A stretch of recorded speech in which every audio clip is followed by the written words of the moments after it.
Oh, Foxy, it's your birthday. Not for real, just for play. This is Cree Summer, and Moana Nui will be right back.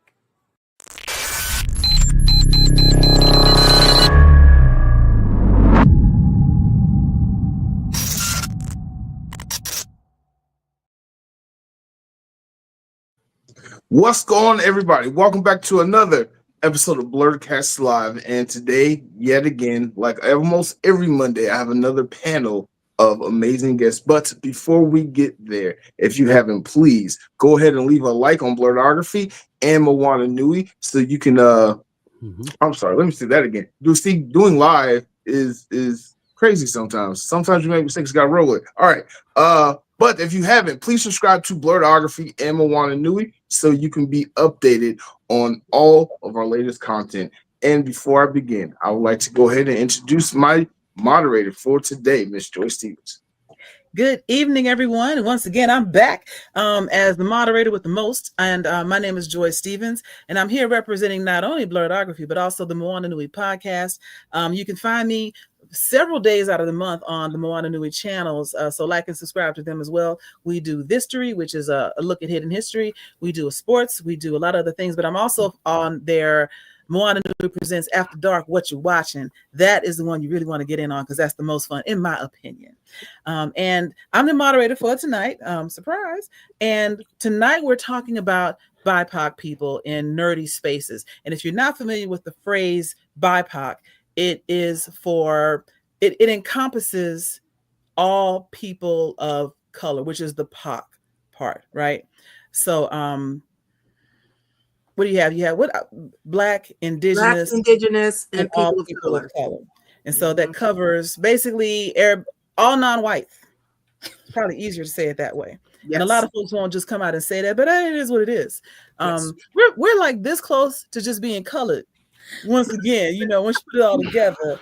But if you define things on your own terms and you define yourself versus somebody else defining you, it takes on a whole different connotation. And so tonight we want to talk about what it means to be a person of color in a nerdy space. Discussing some of the things around things that have been gatekept, things that we have brought to this environment, and how we're moving in. So I'm going to start with introducing the rest of the panel. I'm going to start on my left. Dana, if you would introduce yourself, please. Hello, everyone. I'm Dana. I am the other half of the Moana Nui podcast. I'm also known under Danique Events, which is my photography, event planning, and production platform. Danique Cosplay as a newbie cosplayer, and then I assist produce the BOP with the Yellow Power Ranger Karen Ashley. So let's be here, everyone, and go ahead and have Joy hand it over to the next person. Yes, and on my other side, I have Manda at Dancing Saxes. Can you please introduce yourself? Hi, I'm Manda. I do general nerd things. I do a lot of gig work. So if you've ever seen the movie Monster Law, that's kind of how it's a different job every day, every week. So okay. Going down to the next level, we have the Supreme Attorney. Would you introduce yourself, please? Hi, I'm Angela, the Supreme Attorney. I'm a real attorney in Georgia. My nerdy thing is, it started to become K-pop, but it's definitely anime. But it started with the Scholastic Book Fair I used to love to read. Then I went to law school and I quit. Yeah, because you had to read law books. Yeah, I get that. We have Marc of the Blerdography. We're going to take a quick moment for yourself. Everybody know me. I am Marc from Blerdography, host of Blerdkast, and all these other nerdy things that I do. Currently in the middle of editing Dragon Con stuff, so stay tuned for more stuff from Dragon Con. Yes. All of us was there. It was a blast. Including a bomb coverage of the Dragon Con parade starring me and the Supreme Attorney. We got a chance to be the parade commentators for the day. So look forward to that in the coming weeks. And last but not least, bringing up the rear like a champ, DTM. Please introduce yourself. Hello, everyone. My name is DTM. That's my artist name. Or you can call me Delta Tango Mike. It is how I like to introduce myself. I am a 2D illustrator who likes to draw. I've been a professional artist for over 30 years. I've been in nerdy spaces before I even knew what the word nerdy was. And I was just having a conversation with Tony of Challenges yesterday morning. And he was saying something because we both lived in LA at one time. And then and he looked at me like I should know what he was talking about. And I said, Mexicans don't do that. And that's when I realized that, there's a lot of things that in our culture is very, very macho. And then there's just nerdy things that just something that just doesn't usually happen. And so I'm very lucky to have survived my Chicanismo and followed on the arts and comics, animation, and so on. That's a very good point. And I think I was going to start with some generic stuff, but I'm going to jump right into what you just said, because it speaks to so many different aspects of culture, the nerdy culture, your Mexican heritage, et cetera, and the culture, the ups and downs that come with that. Because you said, I survived. Can you talk to us about that for a moment and why you chose that word? All right. Well, I don't want to get too serious in a fun conversation, but my mother was an immigrant to this country, and she left home at 17 because she was an arranged marriage.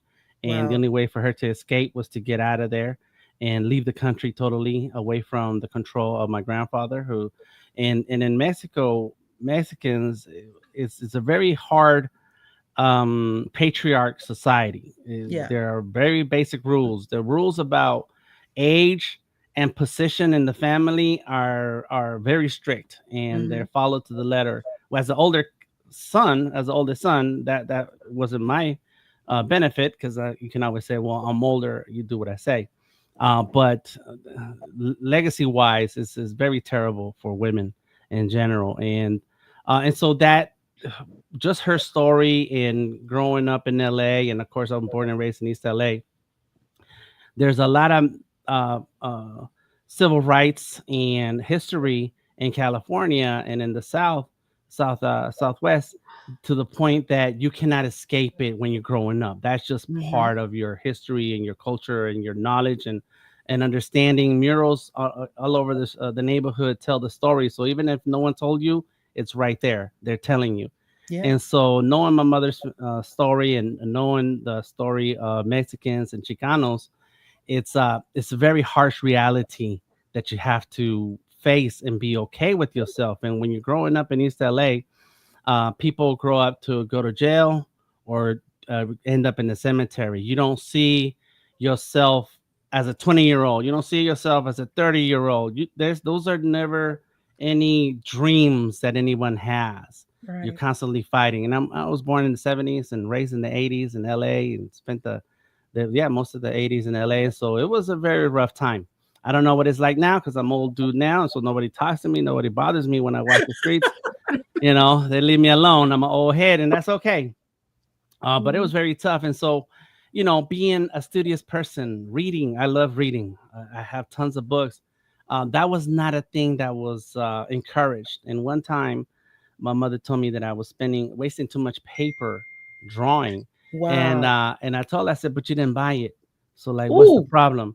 And tell the tale. Yeah, that was I was feeling myself that moment. And I survived that moment too. But the reality is, I was stealing the paper from school. I found out from many trips to the principal's office that there was a corner in the office where the administration would just ignore you. But right next to that, on the shelf, were stacks of paper that goes on the copy paper. Yeah. And so one day I was thinking, you know what? What if I grab this paper? Will they say anything? And so I stood up, grabbed the paper, put it in their arm, and I just sat there, and nobody said anything. And I was like, whoa, hold on, I got paper now. So I started making those trips because they got used to seeing me, so it was not strange that I was sitting in the principal's office. And so that's the survival, is that you do things that you're passionate about, that is not a normal thing because you're so busy surviving. You're busy just making ends meet, and there's no money for extra art materials or paper or pencils or comics and things like that. And we barely had a TV, and so when we had TV, we had to watch the baseball game when my father was around, or watch the whatever novelas my mother wants to watch. Yeah, was the it. stories. Yeah. Yeah. And so, just trying to find that space for yourself to get into this creative and different worlds, creative worlds, and then be the creator yourself is not an easy thing for where I come from. Yeah. So first of all, I'm so moved by everything you just said. You answered like 3 of my questions already, Okay. just going through that. But also we had a question, and I want to address this myself. Somebody asked, what does a Latino nerd do that a Black nerd doesn't do, or vice versa? And the answer is the actual actions might be very similar. Like, I'm listening to your story and I'm remembering, not being given the permission to be creative, because you had to do something. You had to keep your feet on the ground. You had to keep your head down, do a good job, go figure out how to make money, blah, blah, blah, and not be whimsical, not do something that seemed like just a waste of time, according to my parents. So yeah, I get that part. But when it comes to what does a Latino nerd do that a Black nerd doesn't do, and vice versa, and that's tell your story. I cannot tell a Latino story because I'm not Latina, right? You can't tell a Black story because you're not Black. Now, I can hint at it. I can get some ideas, and I can talk to my people and be like, "Yo, never would have survived talking back to mom." That moment about you didn't buy this, that was 3 weeks later. It's in my brain because I remember stealing the paper, so I had that moment where I could say that. But you're right. No, my mom did not play. But I was talking to Tony, and we were talking about his role-playing days, tabletop games when he was a kid, and he lived in Pasadena in LA, and I was talking about my days in LA. And then he was saying, I asked him, are there clubs that you used to go to, what was going on? He said, nah, because we were poor. And at that moment I related. It's like, yeah, I get it, because we ain't had much either. So there's lots of similarities, but of course the story. And I personally believe that I can pull in somebody of our age range, because I'm like you. I was born in 74, so similar age range, similar probably economic factors, and it's a lot of similar stories. The difference is my family, what I grew up with, the traditions that are passed down to me versus the traditions passed down to you, versus Manda, versus the Supreme Attorney. We all have a different version of a coming of age story, but a lot of similarities. So there's more for us to come together on, but I still need to hear this flavor, that flavor, this flavor to really understand what makes the world so beautiful, and I want to make sure that we don't just, because I could talk to you all night, so I want to make sure to bring everybody else in. Yes, that's right. That's right. So, Dana, I'm going to jump to you, because this is something that Black people in America do. We're just as bad as white people when it comes to this, because I look at you and I'm like, yes, you're Black. And I'll never ask any questions. Like, over the course of my life, Giancarlo Esposito was Black, Gina Torres was Black. Like, we claimed everybody that was any sort of brown that was on TV, they must be Black. And so I didn't find out that you were Hawaiian until, like, I don't know, maybe January this year. So I would like to hear your story coming as a native of Hawaii. Please tell me what it was like when I found out. You were today years old, right? Same here. Well, it's for me, I had a unique battle, and unfortunately, like you said, it's that ingrained in the culture of, like, that paper bag test. If you're darker than paper bag test, you Black. And when I came to the continent, that was a constant thing, that when I will tell somebody I'm from Hawaii, they're like, no, right, you Black. And I was like, no, I have Black also in me. I was like, I'm very mixed. I am the epitome of the melting pot of the United States. But it's also the misconceived notion of a lot of people, because of Hollywood, of what Hawaiians look like. They're given this perceived notion of what they look like. And I always tell people, I'm like, look, I'm actually considered light skinned. If you look at traditional Hawaiians, they're much darker. And I get crap when I visit family. They're like, oh, you haven't seen the sun. So why are you so pale? And it's just like, I see sun a lot, just not beach sun. You see City Sun, it's not as strong. Exactly. Mhm. And my co-host Moana, she gets it too, of like, you know, saying that we're too pale. But it's also, you know, defend, you know, it's one of those that we also in the nerd space, but also in the people of color space, is we have to do a monolith for everyone. So it was one of those, it was like you have to be one. And unfortunately, anyone born in the 70s and 80s, you did not have mixed race or other listed in your race aspect. So you had to pick whichever one you wanted to be. And yeah, that had 4. Native Hawaiian wasn't one of them. Nope.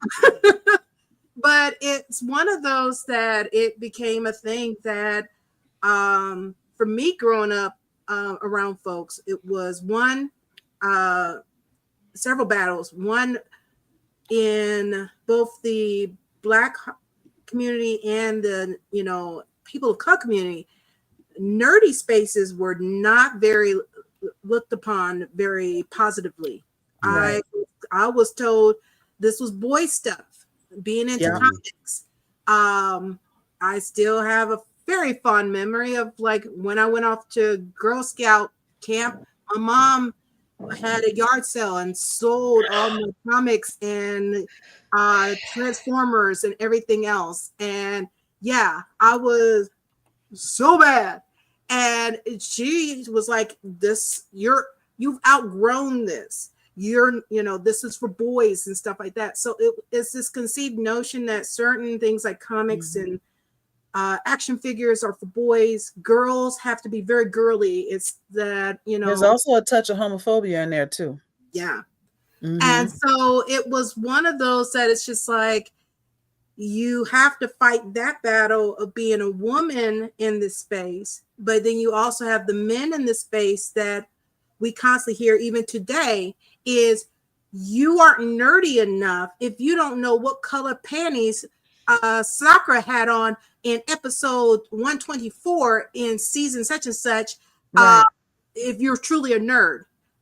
So it's one of those that it's just like, you have to fight that of being a girl in this space, but then also our parents and our family understanding this is a safe place. And it's similar to what DTM said. It's like anything of the arts, if it wasn't deemed something of a prestige, it wasn't a capitalist thing. Like if you couldn't make money off of it in a steady job, then it was a waste of time. It was basically doctor, lawyer, or military. Engineer. One of those 3.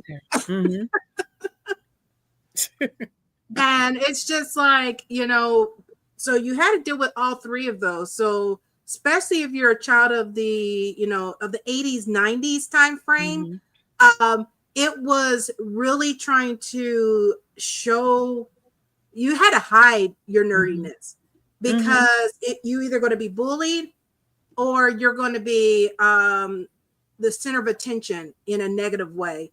So it was hard to find your space among people. Like I didn't discover cons until, you know, 2016 because of my boss and leader. But until then, I didn't realize there were spaces for nerds to go to other than online.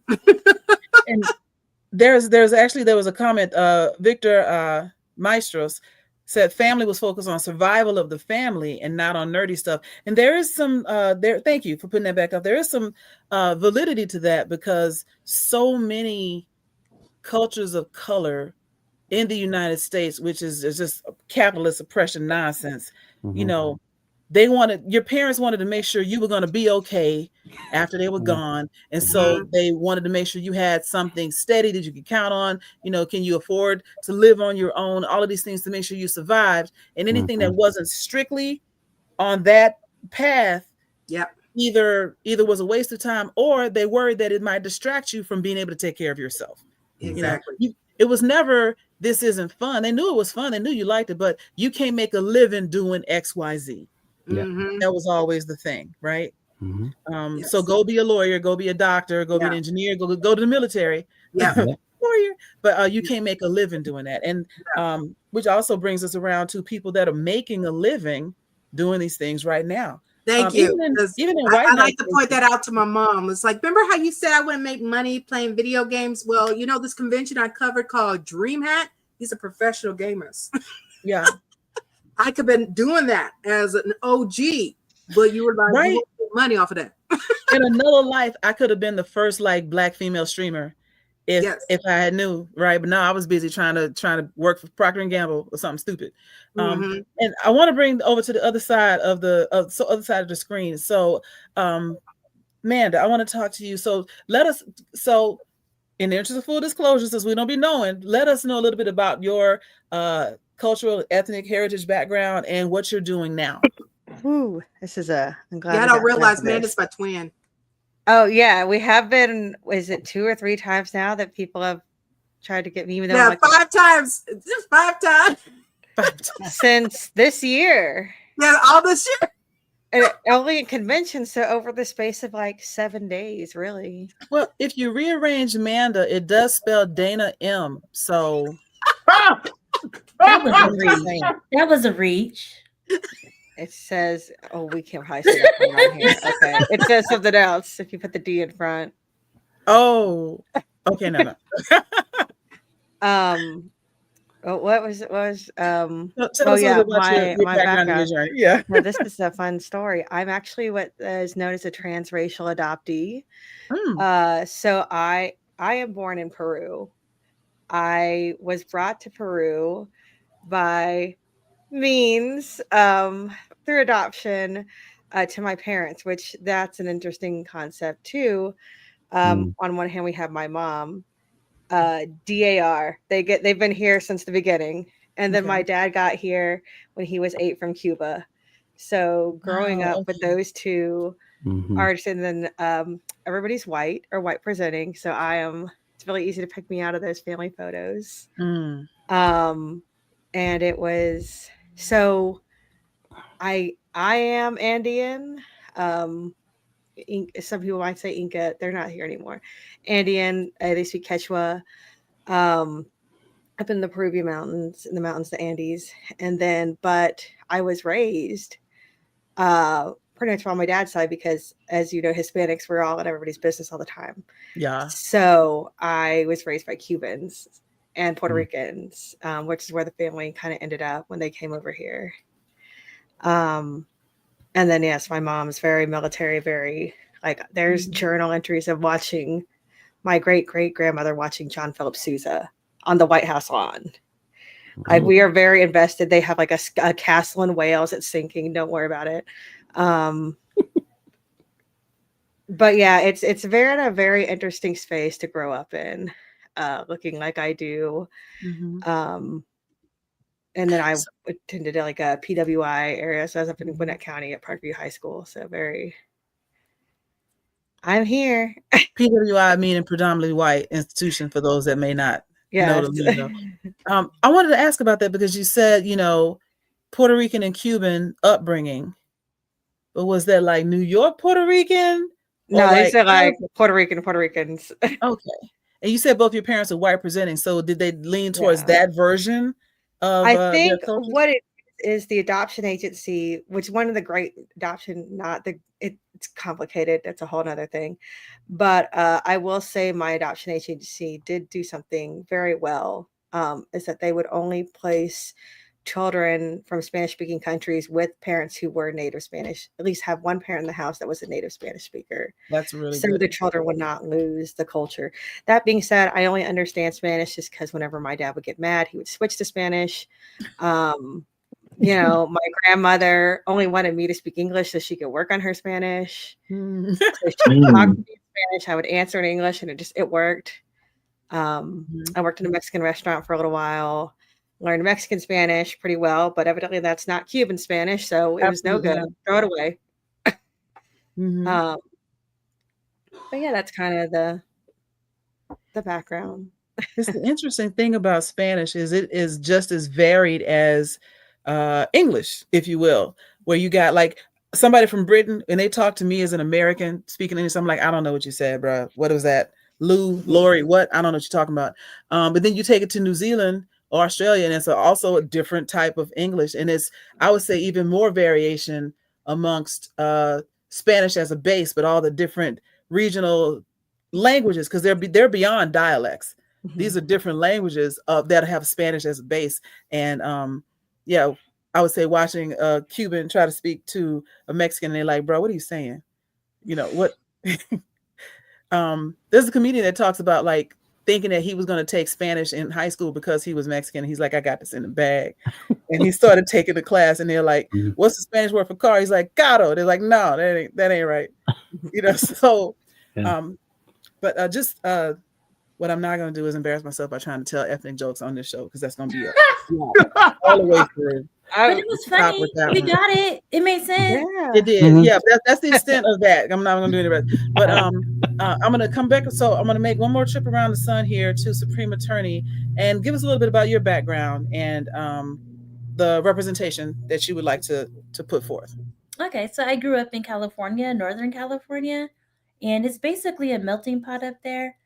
But I lived in a place that was the headquarters for the KKK. Wow. Okay. Didn't see that twist. Right. See that right. My best friend, my parents basically had to interview for us to be friends, and I didn't know that till I got older. Oh wow. Yeah, because they were very much so like, you're Black, you shouldn't be here.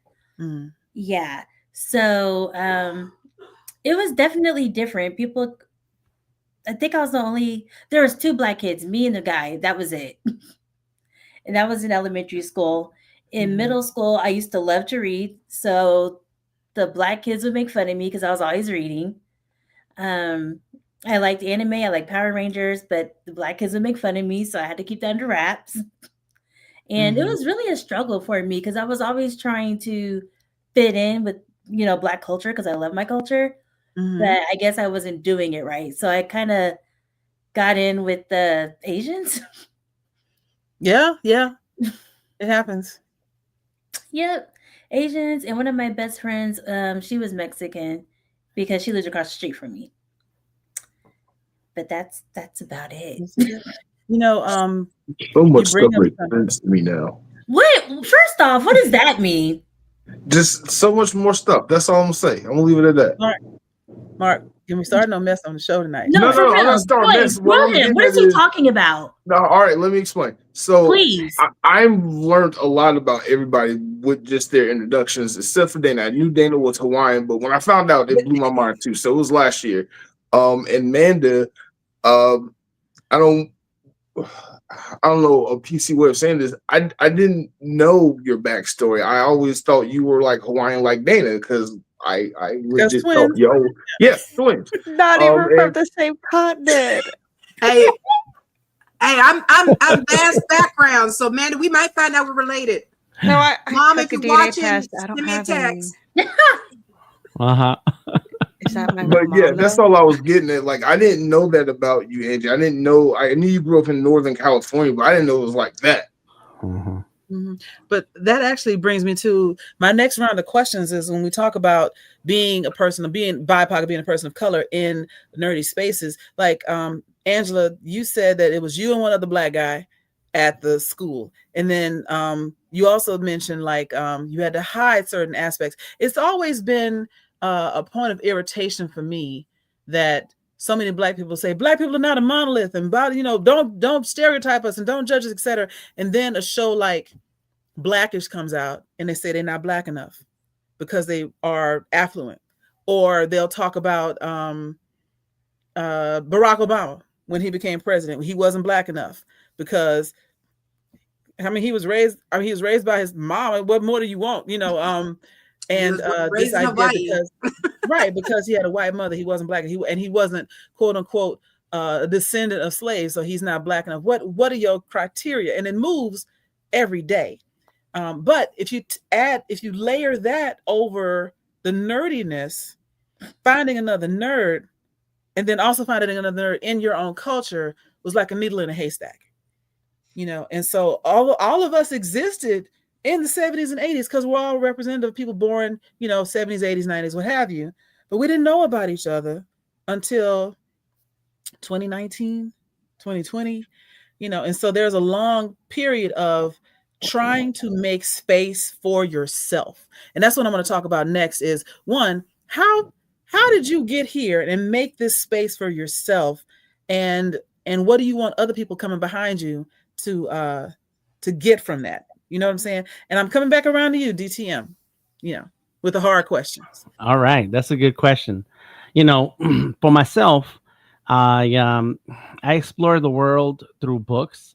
And one of my favorite magazines or books was Reader's Digest. And that as nerdy as it gets for a Mexican from East LA. And there's so much, and I read the whole book from each issue. I read the whole thing because they would have condensed versions of books that are very popular or whatever. And so I was able to like digest a lot of content in just one book at one sitting. And I think that's why I wear like contacts and reading glasses and all that, because I would read out well into the night with barely any light, just because I'm really sucked into it. And so I was able to do it because I was hungry and for information, for knowledge, for exploration. And it fed my creativity to draw. I've been drawing all my life. I cannot remember a day when I was not drawing. And everything I draw is fueled by all the things that I've learned throughout the years. And every year I learn something new, and it adds on to my drawings. And so how I found is by having this feeling that I have to go outside of my community, and it puts me in a place where. And I've had these moments where I thought of it, but I don't let it get me down. But I felt like I don't belong, and so this is something that Edward James almost said before in a movie, and he said, I may be born here, but I'm not American, and I may be Chicano and Mexican, but I'm not really Mexican, and so Mexicans will look at me as Mexican, and Americans will look at me as American, and so what is it? And then you add, the drawing, and of course, artists Mexicans have been creative and are artists, and artists is an accepted thing, but comics or animation or all these other forms are not, and or for you to even, and this is something y'all touched on, for you to even take on that profession is like no, we don't struggle too hard to get to the point for you to waste it and just draw pretty pictures and little pictures and stuff. And so I've always felt like I just don't belong. I'm not part of this group, not part of that group. And I joined the Marine Corps. I left home, and because I wanted to leave home and travel the world, but I didn't want to get a job that I could get fired from. And later on, I found out you can't quit. And so, so I was gone, and I would tell people, I want to be a comic book artist, and people would laugh at me. Like what does that mean? Like I can't imagine anything that would be considered worse. Maybe crackhead. I want to be a crackhead when I grow up, and like that kind of response. Yeah, right. Like, that's stupid, Dan. What are you talking about? And I knew Puerto Ricans, and they say stupid. That's stupid. They have that little accent. It's funny. Anyways, I just I pay attention to accents. Anyway, so that's the thing that, I just no support, no one cared, and nobody bothered to build with me. And so when I left the Marine Corps in '94, the Olympics were coming to Atlanta in '96. Yeah. And so in the military, you meet people from all over the country. And so everybody wants you to come to their hometown if they're cool folks, if you like each other, and you're cool people. And so a friend of mine, he's like, you need to come to Atlanta. It's like, you know what? I'm going. And so I got here in '94, and it's actually in September. So it's been a long time. Dang. Yeah, 94, 21 years. Yeah, 31. 31 years. 31, yep. And so that's how long I've been in Atlanta now. It was September, and it was raining for a whole month. Anyways, and this is where I met artists. Like within a year, I started my tattoo apprenticeship. I met my brother-in-law. He wasn't my brother-in-law then. He was just a great friend. I married his sister. And then and it's like I just found more artists, and artists who've been to college, who've been to school.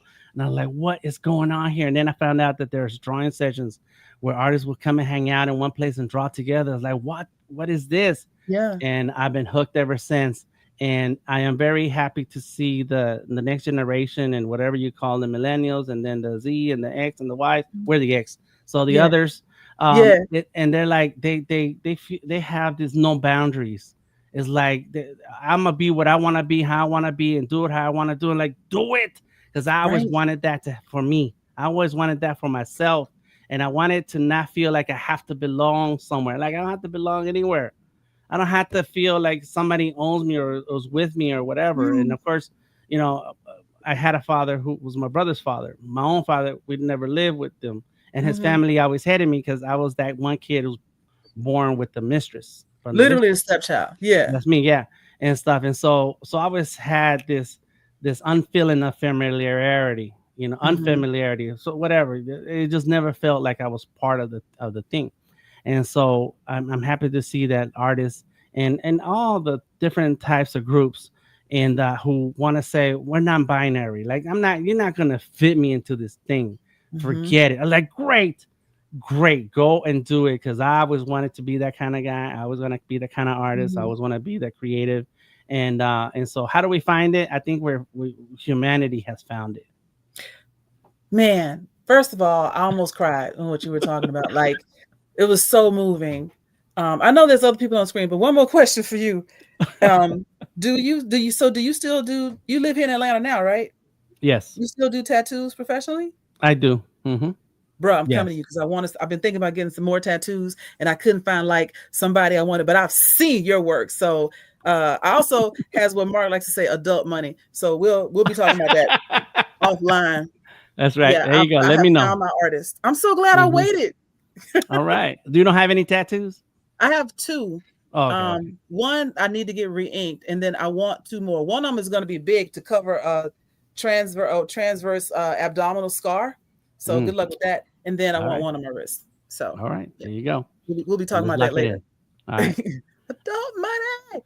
Always good. So one of the other things that you said when you talked about these kids today being creative, and just the statements of support that you just put forward is such a mindset shift from what we all grew up with, which is don't do that, don't this. And again, there was this idea of survival, but we got to get beyond the struggle to enjoy being alive instead of just being grateful for living. You know, I want to enjoy things. I want to be, and this idea that creativity isn't profitable, you know? And so that brings me around to the rest of y'all. Like, I'm coming over here to the lawyer, because you're kind of best of both worlds, right? You did the thing that they told you to do, go be a lawyer, but then you've also managed to maintain your nerdiness and even to start to mesh the two together. So I wanted to talk to you for a moment around how you have managed to evolve your law practice and bring in some of this nerdy stuff. But like, we know how you got started. It was the I want to say YSL. That's not what his name is. What is it? Oh, Young Thug. Young Thug. Yeah. I'll let you tell the story. Why am I trying to tell it? Please tell the people how you came on the radar for all the other nerds. So I did an opening statement, and it was a high profile trial. And I mentioned anime. I mentioned Bleach in my opening statement. And the internet blew up on TikTok, Instagram, YouTube. I just blew up everywhere. And a lot of people canceled me in the professional world and in popular opinion as well. But I mean, it was out there, so now everybody knows I'm a nerd. And honestly, just like DTM, I didn't know like people like me existed until I did get to Atlanta. And my first con was AWA, and I was like, there's so many Black people. They're dressed up, and oh my God. It was definitely a culture shock. So that was nice, because growing up, the other kids I grew up with, it seems like if you're not struggling, then you're not Black. Oh, girl, you said a mouthful. And I think that speaks to a lot of our like connective cultural background, is if you're not struggling, you're not real, right? You know, which is ridiculous, you know. And again, like, native Atlantans will say, don't come here, we full. However, I'm not a native Atlantan either. So y'all ain't full enough because I'm here. And I think this there's been this idea that Atlanta is like a mecca for people of color in general, Black people in specific, but also creatives, you know. And so being able to come here and find a way, when I EJ, I'll tell you what the paper bag test is in a minute. But when I started my own company, I was living in Houston, Texas. I was born and raised there. I got plenty of friends there from high school on. But when I wanted to start a business and have it thrive, I moved to Atlanta because I knew it would work better here, and it did, you know. And so I assume like similar things for everybody else. So okay, let's talk about this paper bag test since it's out there. This is a colorism thing, and colorism is separate from racism in that it happens within a community. So there's colorism within all the Latin communities. There's colorism in the Black community. There's colorism in Africa. There's colorism in Asia, meaning lighter skinned versions of that same demographic and darker skinned versions, they don't necessarily see eye to eye. There can be prejudice one against the other. That can be dirty talking one against the other. And so the paper bag test in all communities of color is, if you are darker than a paper bag, and since we use plastic so much nowadays, if you think back to the bags you used to take apart to cover your books, or even nowadays, if you go to like Whole Foods and you get a sack, that paper bag is the paper bag. It's kind of a sandy light brown. If you were darker than that paper bag, then you were on the other side of that colorism line, whatever it might be. Some people, if you were darker than paper bag, some people, I went to Spelman College, and there used to be this idea that Spelman wouldn't let you in if you were darker than a paper bag. It was never actually true, but they're not beating them allegations. Not even now, even in today's society, that still is kind of a thing that people believe. And I mean, I'm not helping because I'm over here lighter than a paper bag. So, and unfortunately, slavery and of course racism implemented it, because they used that to determine what schools you went to. My mom has stories about that they use that to determine if you went to the good school or you went to the not well off school that got the secondhand books and everything else. You were compared. They put you against a paper bag for the administration to determine which school you went to. So you may have to go miles to go to school and stuff. But and so is that why, like, when good things happen to me, people say like, "Oh, that's just light skin privilege"? Like I'm some kind of daywalker or something.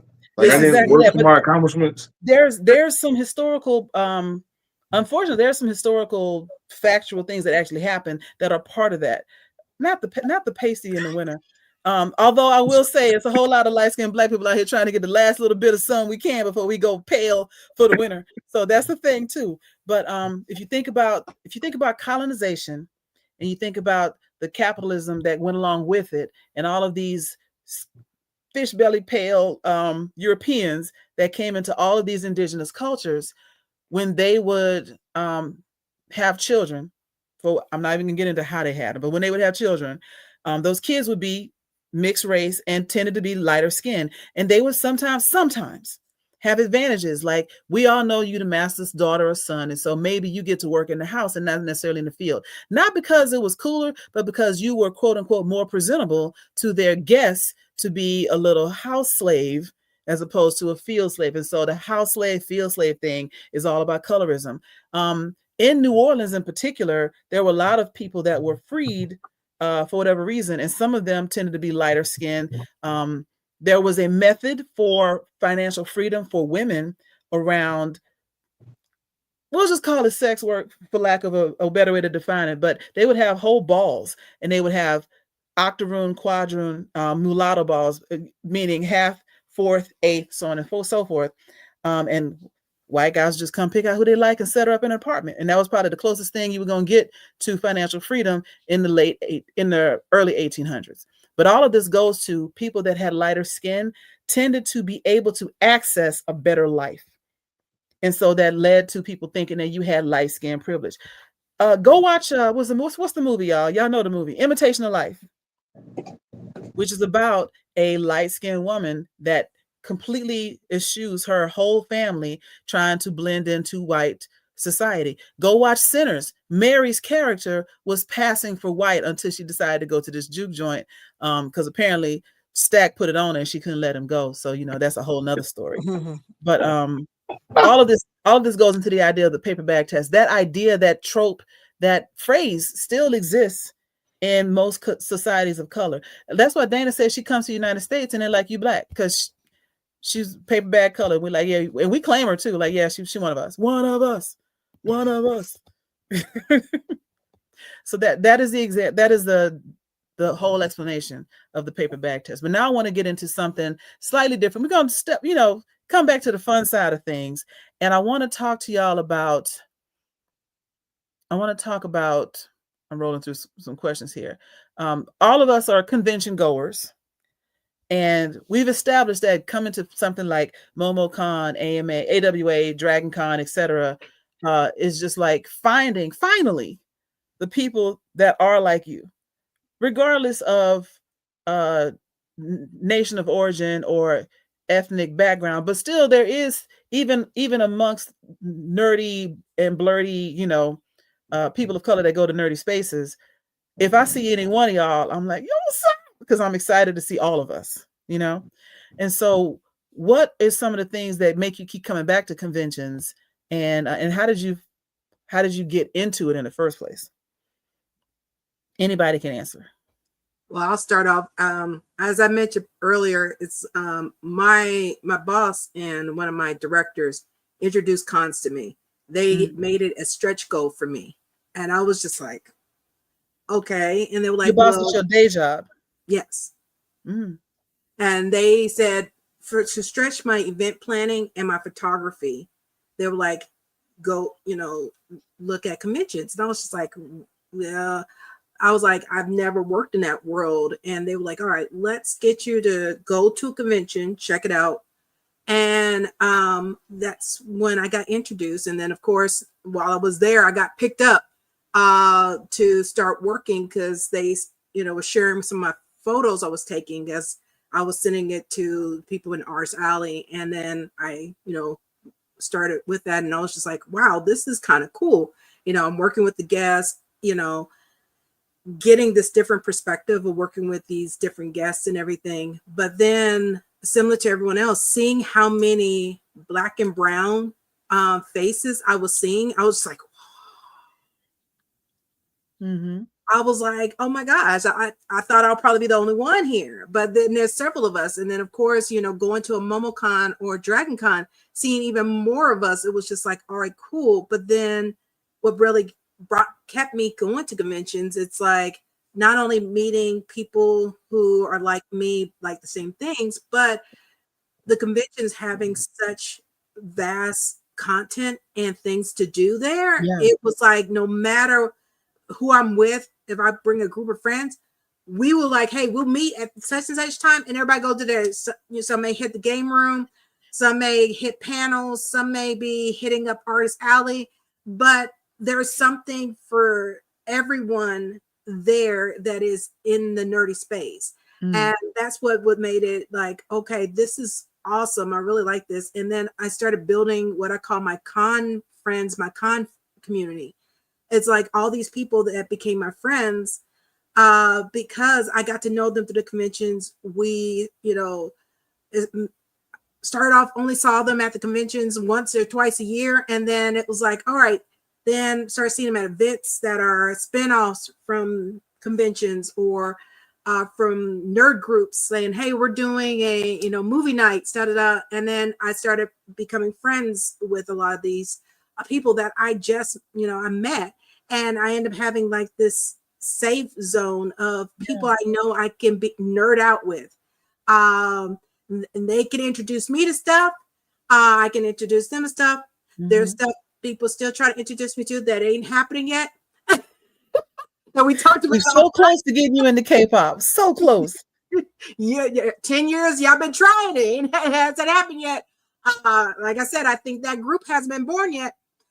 Felix is gonna get you eventually. Don't worry. But I just like that because all of us have those friends that we grew up with, and we couldn't connect with them, and you couldn't quite be your full authentic self because they did not understand that nerdy stuff, or it was one of those that if you did take them to a Marvel movie or something, they're ones that are like asking you 1,000,001 questions. Like, right. Just, you know what? Just watch the movie. You know, it's interesting. Like the friends that I've kept closest with, going back from like middle school and high school, were the one or two that were super nerdy with me. You know, the rest of them, we're still cool. We still, you know, I see y'all at the reunions and whatnot, but I don't rock with them like I rock with like my boy Richard, who I used to go to his house to watch him play Super Nintendo. You know, we still rock like that. But my best friend Mason, we used to do anime binge days. Yes. So, what about for the rest of y'all? Like, what do y'all Suncoast? What do y'all like about the con? So, Manda, coming over to you. Why you do it? Why do you do it? I've always been a helper.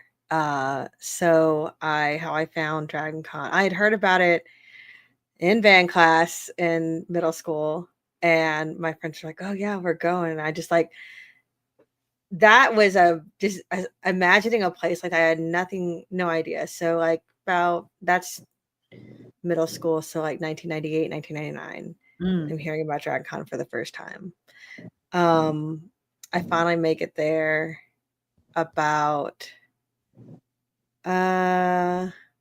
maybe 2008, 2000. I know it was before I had children.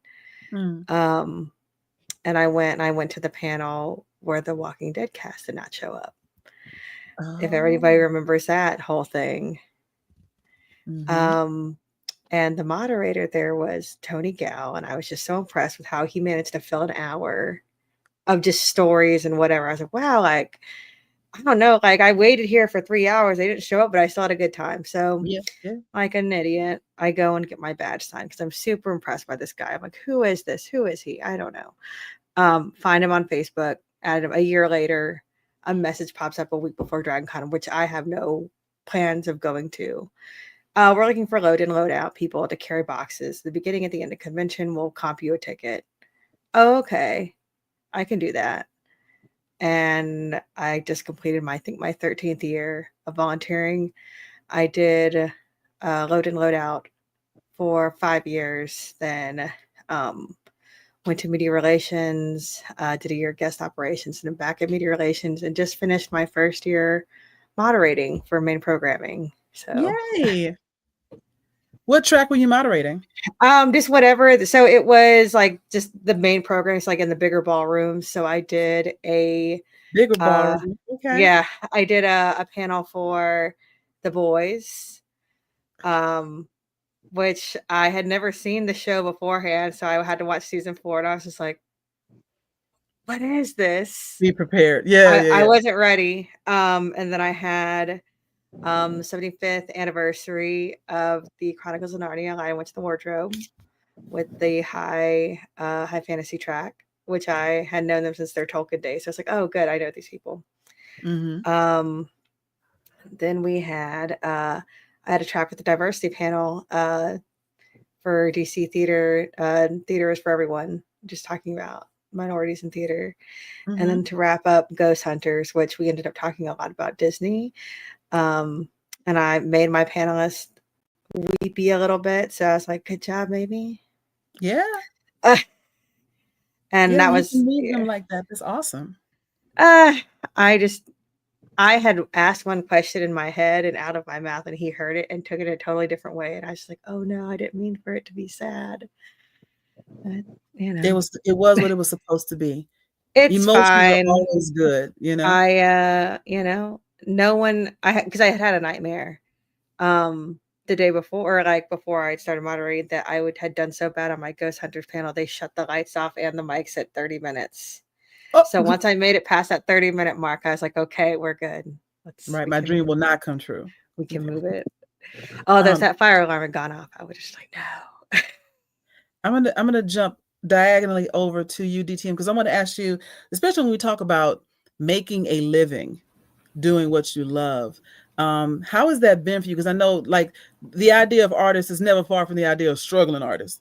So how has the cons helped or helped you in your career, or what's your mix? Because we just found out that you still do tattoos, and I'm coming to you. So what is your mix of like that sort of thing versus like conventions and art? Because I also have some of your stickers. So you're into a lot of different media forms. So well, so let me tell you about my experience with Atlanta. I got here in '94, and Atlanta was had the Olympics coming. Freaknik was in full effect. Buckhead was party town, and the first year I was here, I didn't know what I was doing. I was just walking around, and I walked into one of the hotels where Dragon Con was happening. I didn't know what that was, and I walked in. I said, "Well, let me go look," and because a long time ago, you could walk through the hotel, and there was a cutoff point where now those were the panel rooms or whatever, and so you needed a ticket to get past a certain point. And so I hung around where other people were hanging around, and there was this kid standing by a column, and he had a comic book in his hand, and he was selling it. But anybody who knows anything about comic books is that artists, what they like to do is make a carbon copy of their comic book, or copy of their comic book, to see how the flows of the pages works and how the story flows, and they shot that. And back in the day, that's how a lot of artists would share their work.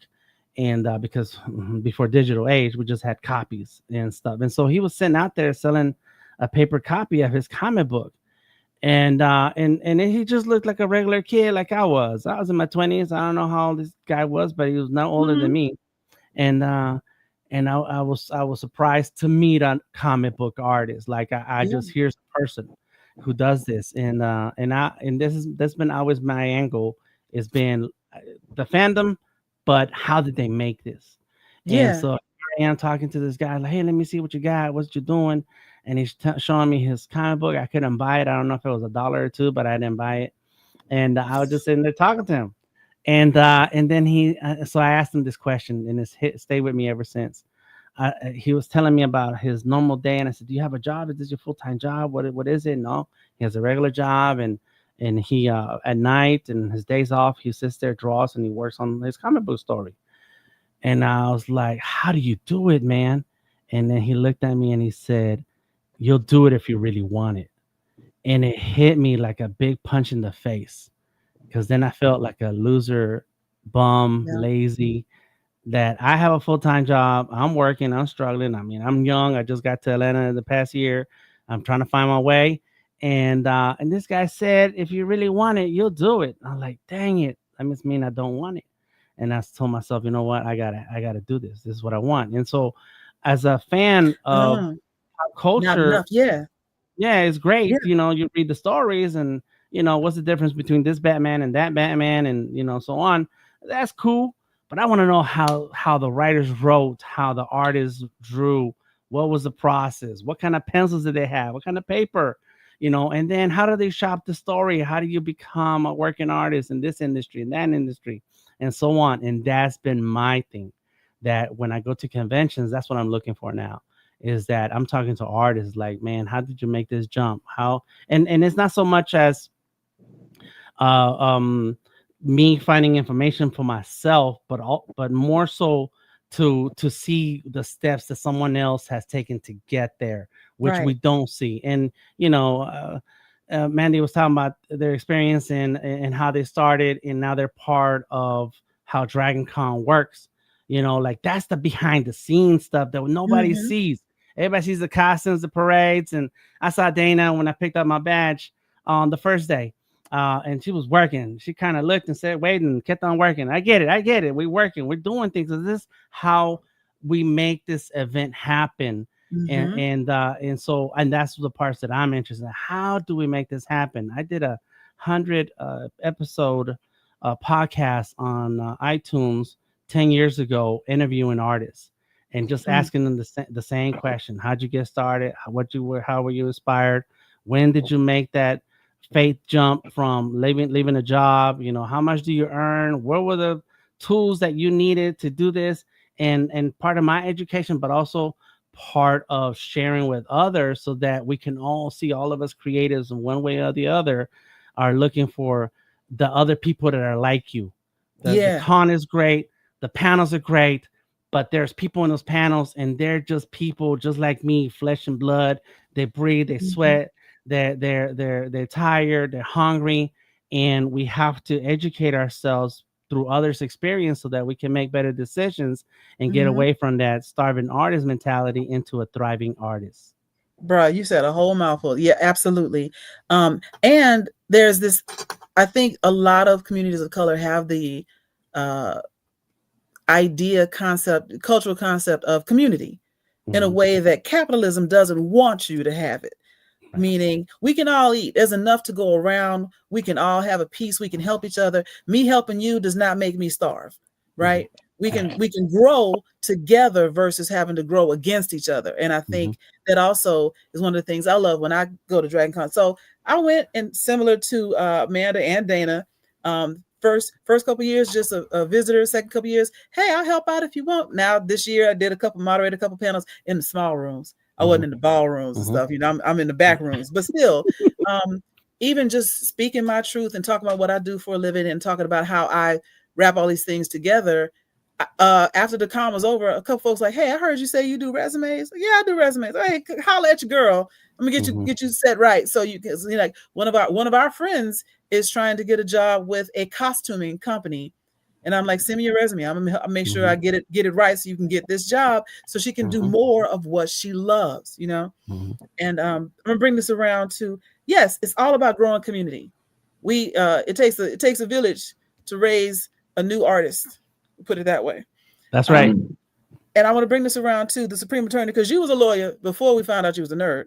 And I heard you say in your intro that you got canceled for, you know, here and there. And so I'd like to know from you, how have you persevered through that moment? And has leaning into your nerdiness helped you in any way with your legal career? Well, after that happened, and I realized that that's the worst that anybody could say about me, I just leaned all the way into it. So some people like anime, some people like gaming, and then they feel more comfortable talking to me because I'm not like your average stuffy attorney. I'm not going to use legalese 24/7 because I went to law school, you didn't, so it doesn't make sense. Sure. So I think it helps me connect more with my clients. They trust me more because I'm more empathetic than most of the attorneys that they've ever dealt with. So I think it helps. And it also brings in a lot more younger people, because a lot of older people are like, absolutely not. You don't take anything serious. Right. And the younger people are like, oh, yo, you like BTS too? Yeah. Yeah. Right. Or Right. or whatever it might be. Yeah. Yeah. No, whenever it's K-pop, it's like, oh, my daughter's into that. Okay, cool. It's very dismissive, but a lot of younger people, millennials, they're just like, yeah, I like you. I'm gonna rock with you.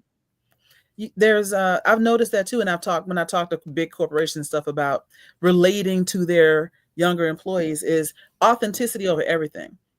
And I think it's a byproduct of the way this country has run itself for so long. All that fake, all that lie, all that putting on airs, keeping up with the Joneses, putting on fronts is done.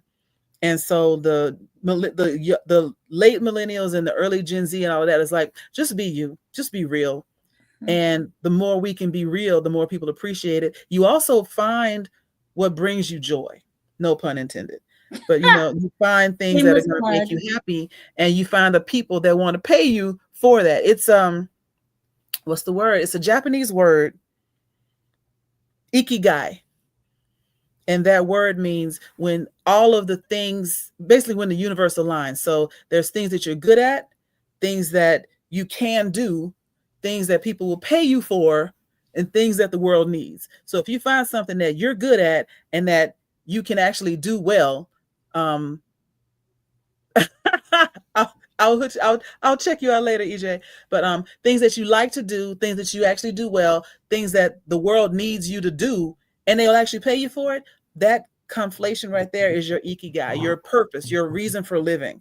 And most people have something they're good at that they get paid for, and that's only half the battle, right? Nobody cares if you do it or not. It's, dead end job, whatever. But we get raised to believe that you're not supposed to enjoy your life. You're not supposed to enjoy your job. Being an adult is being sad and miserable.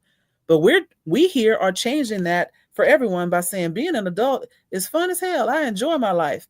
And I'm going to sit here and play video games for the rest of my life and continue to be Sony's #1 consumer.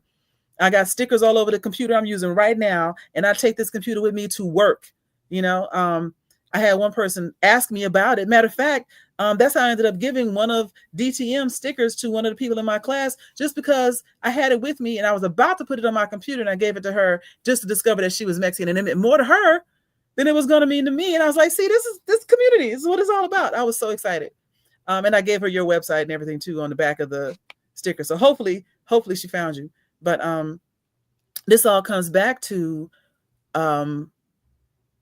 how we come together. So even though we all represent different aspects of different communities, different regions, different continents right here on the screen, the one thing we have in common is wanting each other to win.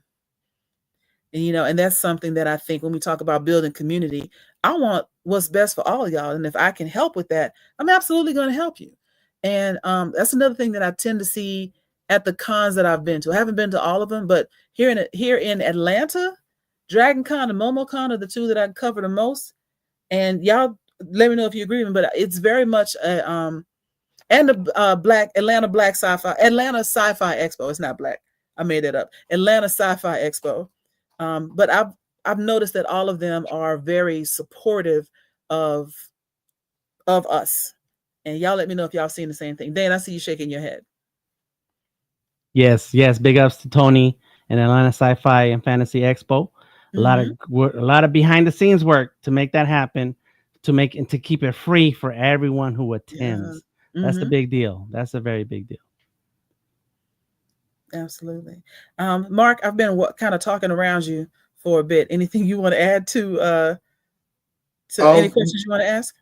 No, I mean, I've just been learning a lot about just everybody's background and how it relates to like my own. Like, I kind of feel relieved that other communities and cultures stifle nerdom and creativity. Not feel good, but to know that I'm not alone when I grew up in that type of environment. And you're right, like millennials, Gen Z, the Gen A, Gen Alpha, they're all just telling us how they're going to be, and we're just like dealing with that. And that's great. Like that's such a good thing, because that's what we fought for. All right, it's kind of weird saying it like that, but that's what we wanted. What we that's endured what I wanted. for. Yeah, right. That's what we worked towards for. Exactly. That's what I wanted in high school.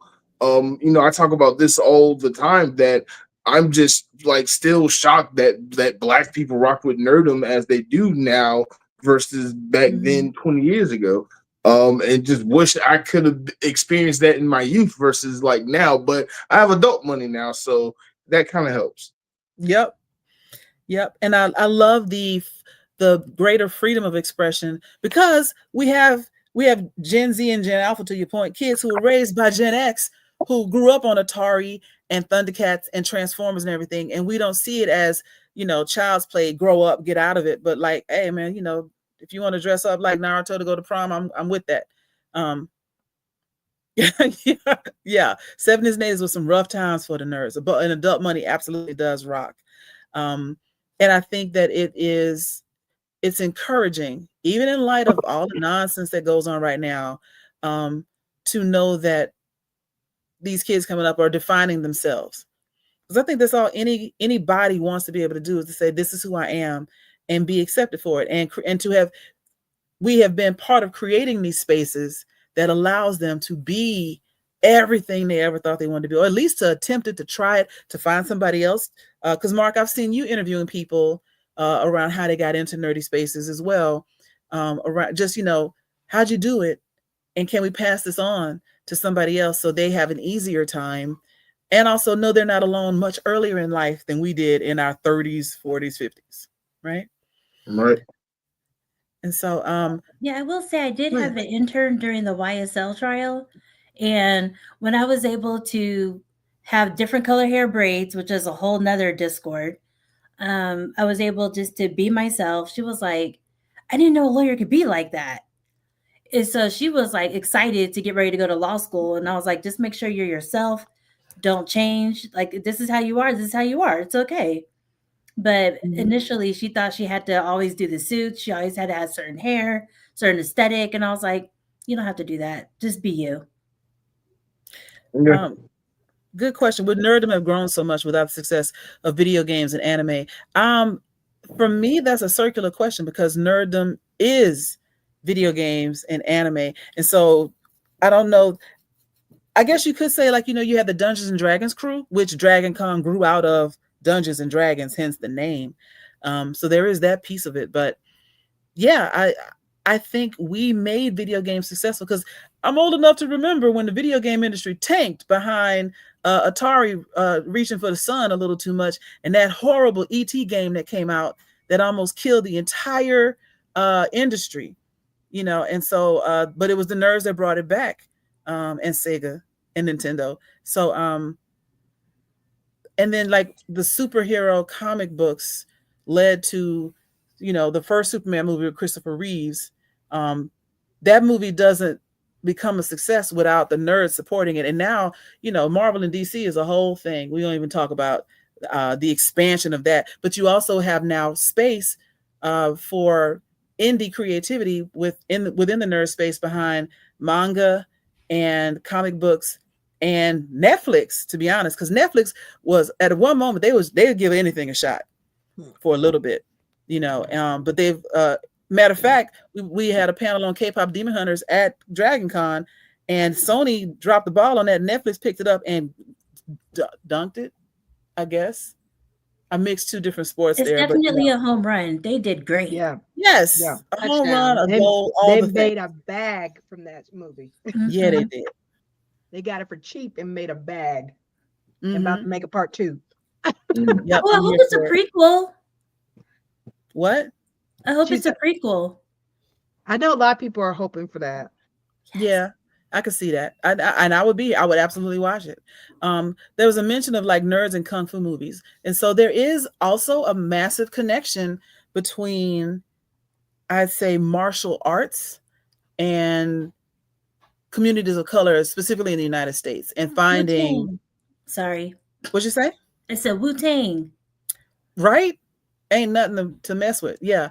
And manga, like all of these things come together for anybody to enjoy. And there's much less desire to capitalize on it. What I mean by that is, if this doesn't make money, we're not doing it. There's a whole lot of kung fu movies that's just out there just because. Whole lot of blaxploitation and Dolomite movies out there just because. But you don't get nerddom in its current form without all of us and all the communities that we represent adding our flavor to it. One of the things I saw recently that I thought was so cool, and then I'm gonna stop talking, was these kids in some city. I'm gonna guess is like either Baltimore or Detroit. It was some black city, right? Because you don't have a gang of kids running around in magical capes with wands in anything but a basically black city, and they were running up in people's establishments, like the corner store and the bodega and like the Waffle House, talking about where your wine at, and they had their wands. Where your wine at? Like they was gonna stick them up. And I think they had given these people wands before they came in. Then they come running back in, and so the staff there is playing with them. And that's the part that I love, is that they walked up in a random Waffle House and convinced the people in the back, hey, I'm going to give you this wand and we're going to come back in and pretend we're sticking you up. Where your wand at? And they came back, I got my wand. Where's yours? And just the fact that that is a thing that happened in the year of our Lord, Beyonce, 2025, to show that we can frolic. Like I remember the frolicking thing that went around. Can we be happy? Can we show Mark, joy? did you Can frolic? we show love for each other in a way that has nothing to do with making money, right? We just want to have fun. Now we got to eat. So there is that. But beyond that, enjoying your life. Yeah. Without having to give up the things that bring you that joy. And even furthermore, as so many of us on this panel have found, being able to do what you love and have it sustain you. You may not have a villa in the Hamptons, but your rent is paid, and that's rent is paid, groceries in the refrigerator. That's all you need. Everything else is spent on stickers and concert tickets. And Joy, back to the question about would nerdom have grown so much? I honestly feel nerdom has grown because of Gen X, because Gen X needed our space. If we look back in the day, you could not find a con or a place for nerdy people to really get together. It was kind of underground, and it took the Gen X's to say, I want a space for us. And then if you look at all the owners of most of these conventions are Gen Xers that have built these conventions, these space. And now you have a convention, especially between the March and December, almost every weekend. Somewhere in the United States, you can find a convention. It can be a niche, or it could be all encompassing like a MomoCon or Dragon Con. But I think nerdom grew to what it is now because of Gen X, because we got that adult money. We also put that work in to make stuff happen, because like we said, how stuff fell back then, we didn't have our parents' generation that was really investing into the nerd culture, because it was not positively looked upon. We were like, once we got to 18, we're like, we're adults, we got money. I work at my part-time job. I'm gonna give us stuff.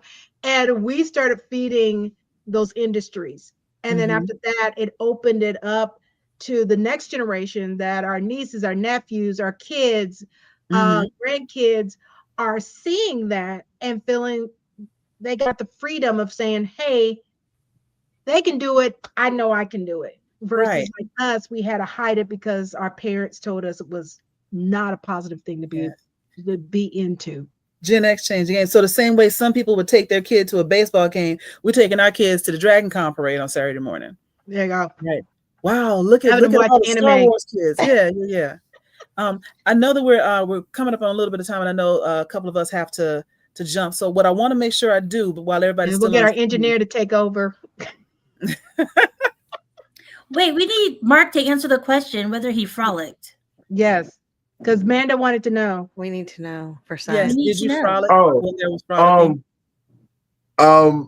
I didn't do that, but I guess at Dragon Con I kind of opened up a lot more since I was cosplaying, and that felt great. So I guess I frolic at Dragon Con. Yes. Or more specifically, if I'm at a convention, then yes, I'm frolicking because I'm in my happy space. But if you see me outside of a convention, I'm a miserable person. I've been told. Well, so we got to make sure that you either spend more time in conventions or figure out how to be less miserable on a day-to-day. Well, what we need to do is figure out how I can make a living off of what I do at conventions. So I'm going to work on that. I got some ideas. We'll talk about that in offline. But I wanted to make sure I gave, because I know DTM, you might be the one with the closest cutoff, and I might be right behind you. Is tell everybody how they can find you online so we can all support each other's work. Everybody that's listening, if you're watching this on repeat or whatever, this is how you find the artist you say you've been looking for. So, DTM, tell us where you are. Find me anywhere on the internet, Delta Tango Mike, one word. You can just drop it into Google, and everything that comes up, that's me. That's my website, Instagram, Twitter, Facebook, TikTok, everything, Delta Tango Mike. That's what I'm talking about. One time for the branding, Delta Tango Mike. That's right. Thank you. What about, we'll go backwards. So, Supreme Attorney, where can we find you? You can find me at The Supreme Attorney on Instagram, YouTube, and TikTok. And if you want to hire me, you can go to my website, Law Firm of the Supreme. So if you get in a car accident, call me. Let's get a bag. That's what I'm talking about. Yeah. Okay. Manda, what about you? I'm Dancing Saxes across all platforms, Twitch, Twitter, TikTok, Instagram. So yeah, just right now I'm streaming a playthrough of Final Fantasy Remake. So that's interesting. I played the first game earlier this year, and now I'm doing this. So. Okay, very cool, very good. And Dana, what about you? You can find me with multiple tags. Danique Events on see my photography, event planning, production aspect. Danique Cosplay to see my cosplay journey as I call it, if you're cosplaying less than 5 years, you're a newbie. So I'm still that newbie cosplayer. You can also on all social media platforms, Moana Nui Podcast. So you can keep up to date on all of our episodes for like this that we partner with Blerdography on and all of our other shows. And then, of course, The Bop. You can find on Facebook, YouTube, and Twitch, which streams on Tuesdays at 7 p.m. Eastern. We talk about everything because the BOP stands for Blerd Official Podcast, which has Karen Ashley, Hilton George, who is the founder of BlerdCon, and Christy Renee, who is 1/3 of the group Crush. If you listen to Crush back in the 90s, which also Karen Ashley was part of that group. So the three of them make the host, and occasionally I get brought to the forefront, especially if I'm have to settle an argument. But you can catch that on Tuesdays at 7 p.m. on Facebook, YouTube, and Twitch. Okay. And I am Joy Stevens, also known as Joyride across all social media, Joyride08, as you see on the screen. If you want me, you can catch me in the A at any given time. And I'm also a member of the Moana Nui Podcast. I'm generally and very frequently a moderator for Blerdography. And I also have a political, left-leaning, crazy podcast on Thursday nights called Steel Sharpens Steel. So catch us in any kind of these places. But you really want to find me, look for me on the Moana Nui Podcast and all across threads talking about stray kids, because that's what I do. And I will turn this back over to you, Mark. Yo, thank y'all so much for coming on. So much from this episode that can't summarize it all up here, but I'm so happy to have everybody on. I'm definitely going to bring this episode back. So many talking points and topics that we need to discuss and talk about. Like, I really want to know what are some of the differences between Latino and Black communities and how we were raised, especially with the nerdom and the artistic things, because that was something I struggled with a lot growing up. So Dan, or DTN, when you said that, that spoke volumes to me. But everybody, please don't forget to subscribe to Blerdography and Moana Nui. We'll be back next week with probably one of the most requested and must-see episodes of Blerdkast Live. We're going to do an adult money episode. We're going to do a whole episode talking about adult money, how to get it, how to spend it, and his evil twin sister, Bill Money, which I'm in a very bad relationship with. We all are. Right. I also want to say before we get off, I want to say today, September 15th, is the first day of National Hispanic Heritage Month, meaning it is from the September 15th, I want to say, through October 15th. Within those 30 days, so many different Spanish-speaking countries got their independence from their colonial overlords, so it's a whole lot going on. So hug a Hispanic person. But yeah, again, it's just a great way to learn more about all the different cultures that are out there, because there's so much more than the half a crayon box that they try to reduce us to in the United States. Thank you. Yes, that is so deep. But thank you all for coming on. This has been a fun episode. I'll see y'all next week. Yes. We're out of here. All right. Good night, everybody. Thank y'all.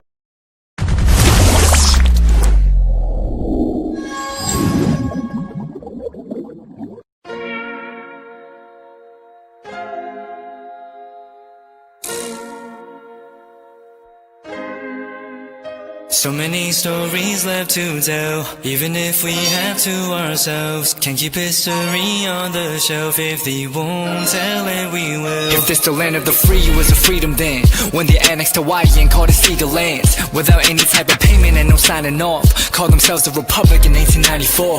1.2 million acres overtaken from the native Hawaiians. When they resisted, the West retaliated in violence and erasure. The Hawaiian language is banned as part of colonialism's plan to expand, yeah. Stuck between a rock and a hard place. Multiple bombings of Kaho'olawe. As a part of their ongoing war with Asia, used it as a place for target practice. No consent or compensation. Colonizers call for annexation.